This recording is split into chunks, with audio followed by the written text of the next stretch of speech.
ሰላም ሰላም ቤተሰብ እንዴት ናችሁ? ደህና ናችሁ ወይ? እንግዲህ ዩቲዩብ ላይ ብዙም እየመጣሁ አይደለም። በጣም ስለደበረኝ አንዳንዴ ቪዲዮዎችን አለማየትም ጥሩ ነው። እንግዲህ ትናንትናም አልመጣሁም። ቀን ሙሉ ዩቲዩብ የሚባል አልገባሁም። ከትላንት ወዲያ የገባሁ ነኝ ዛሬ የመጣሁት ማለት ነው። ምክንያቱም ምንም ደስ የሚል ነገር እየታየ አይደለም። እንዳለ የሚደብር፣ የሚያስጠላ፣ የሚያስለቅስ ነገር ነው እያየሁ ያለሁት። ስለዚህ ዩቲዩብ አለመግባት ወስኜ ነበር። እውነቴን ነው። ግን ደግሞ ቻናሌ ሙትት ነው የሚለው። ታውቃላችሁ እኔ ማን ብዬ ምን ብዬ እንደምገባ ወደ ዩቲዩብ ማለት ነው። ቻናሌን ማየት ትችላላችሁ። በብዛት ብዙ የሚሰሩ ነገሮች አሉ፣ ብዙ የሚወሩ ነገሮች አሉ። ግን እኔ ስለማንም አላወራም።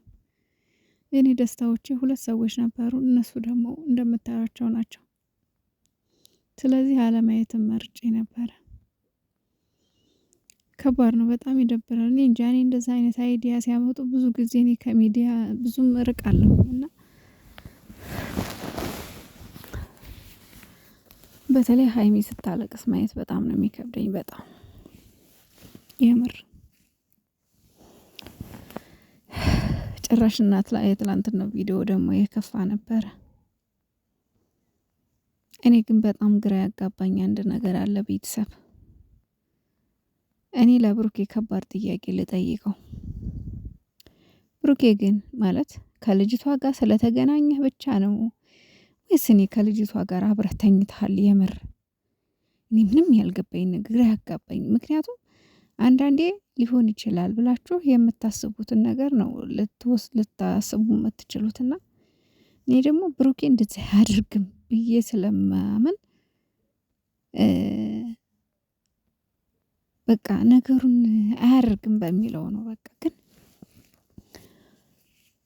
አንተ ራስህን ለምን ጠረጠርከው? ለምንድነው የተጨነቅከው? ለምንድነው ግራ የገባህ? ይሄንን ነገር አድርገዋል እንዴ ብሩኬ? እኔ ይቅርታ አድርጉልኝና ማለት ነው። እኔ ብሩኬ በተለያየ አጋጣሚ ልጅቷን ሊያገኛት ይችላል። ከልጅቷ ጋር ዘመድ ቤትም በአጋጣሚውም ሊገናኙ ይችላሉ ብዬ አሰብኩኝ እንጂ ግን አብሮ እስከ መተኛት ደረጃ ግን በፍጹም አያደርገውም ብዬ ነው የማስበው። ያንተ ሁኔታ ሲታይ ግን እንደዛ አይመስልም። ምንድነው ማለት? እንደኔ ግራ ያጋባው ሰው አለ? እያመንክ ነው ማለት ምን እንደተፈጠረ አላቅም ነው እያልክ ያለው። ከልጅቷ ጋር አብረህ ተኝተሃል ወይ?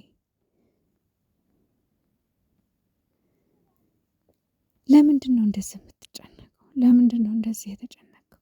ለምንድነው ድምድም አድርገህ ከልጅቷ በቃ ይሄ ነገር የኔ አይደለም ግን እኔና አንቺ ምንም ያደረግነው ነገር የለም ለህማት ማስመርመር ስለምንድነው ያስፈልገው? እኮ በጣም ግራ ተጋባኝ። የልጁ አባት ያስመርምር እንጂ እኔ ማስመርመር ደረጃስ በጣም ከባድ ነው። እኔ ተወዛግቦብኛል። እኔ ብሩኬን ያረጋል ብዬ እንዳልደመድም እንደዛ አይነት ሰው አይደለም ብሩኬ። ምንድነው የተፈጠረው? ለምንድነው ግልጽልጽ አድርገህ የማትናገረው? ለምንድነው የተለባበሰ ነገር የሆነው? ችግርህ ምንድነው ቡቡዬ?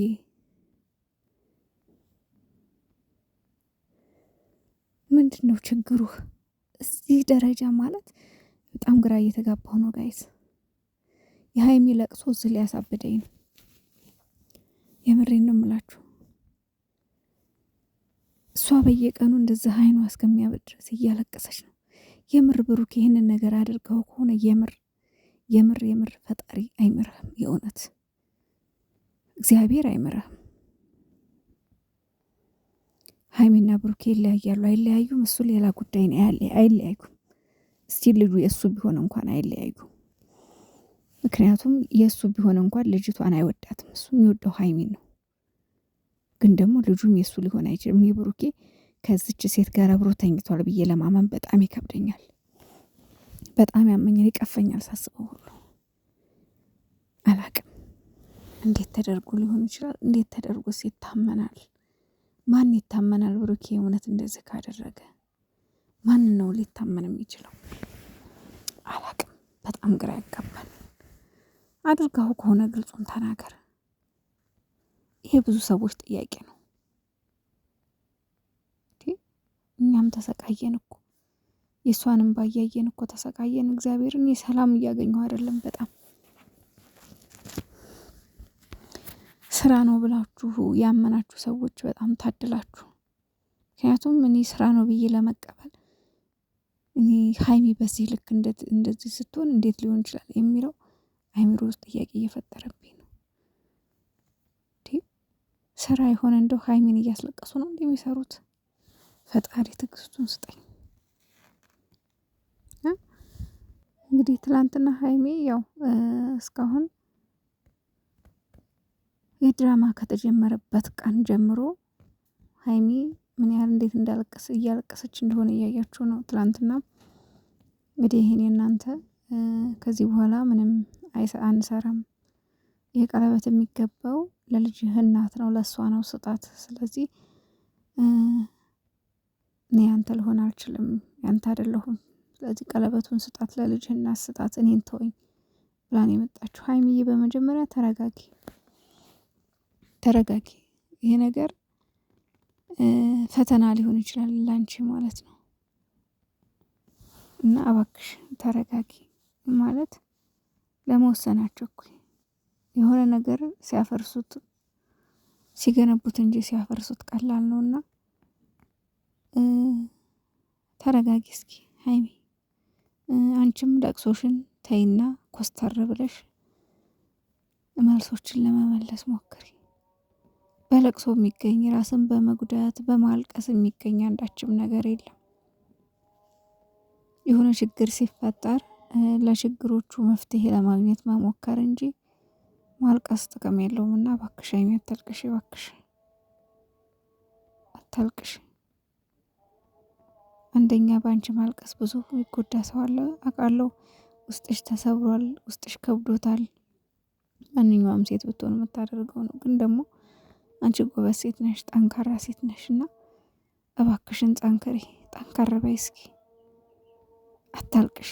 ጠላቶችሽንም አታስደስች፣ አታስቢ።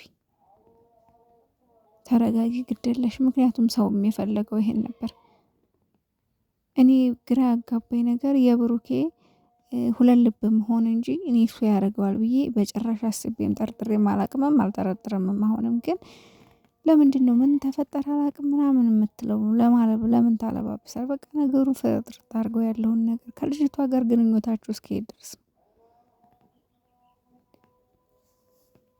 የ6 ወር ምርመራ እኮ ዲኤንኤን እኮ ልጁ ከተወለደ በኋላ ነው። ግን ደግሞ ከዛ ወዲህ አንተ ንጹህ ነው ወይ? ንጹህ ከሆንክ ደግሞ እኔ ንጹህ ነኝ ብለህ በሙሉ ኮንፊደንስ መቆም አለብህ።